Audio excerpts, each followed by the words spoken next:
माझ्याकडे 60 एकर शेती आहे आणि माझ्या आजूबाजूला 5 एकर 3 एकर 2 एकर असे शेतकरी आहेत। मी जेव्हा बघितलं सगळे शेतकरी दुःखात, बी घ्यायला पैसे नाही, खत टाकायला पैसे नाही, 3-4 एकरामध्ये बैलजोडी ठेवू शकत नाही, नांगर नाही। मी त्या सगळ्या शेतकऱ्यांना एकत्रित केलं आणि यावर्षी पहिल्यांदा 60 एकर जमीन एक जास्तीची मी त्यांना म्हटलं की मी तुम्हाला बी देतो, खत देतो, शेती पण सगळी सांभाळतो आणि तुम्हाला याच्यातून तुम्हाला जेवढा मुनाफा तो देतो।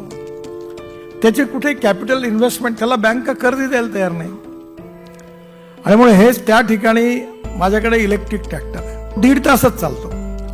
तर मी माझ्या माणसाला दिलं, तू एक काम कर, हे डिझेल एवढं खर्च होतं, या लोकांची शेती नांगरायची आहे, तू सकाळी 5 वाजता ट्रॅक्टर सुरू कर, 7:30ला संपेल, पुन्हा 3.5 तास चार्ज कर, पुन्हा 1.5 तास चालव, पुन्हा रात्री चालव, म्हणजे यांची नांगरटीचा खर्च जवळपास नाहीच्या बरोबर होईल। आणि सगळं ड्रोननी स्प्रेइंग करून दे, नॅनो युरिया आणि नॅनो मिश्रखत वापरून, आणि बी पण आपण देऊ, खत पण आपण देऊ, त्याला फक्त काम करायला सांग। आणि मला विश्वास आहे की याच्यात नक्की यश मिळेल। माझ्याकडे एका एकरात 14.5 क्विंटल तुरी झाल्या ऑर्गॅनिक, तर मला विश्वास वाढला की होऊ शकतं।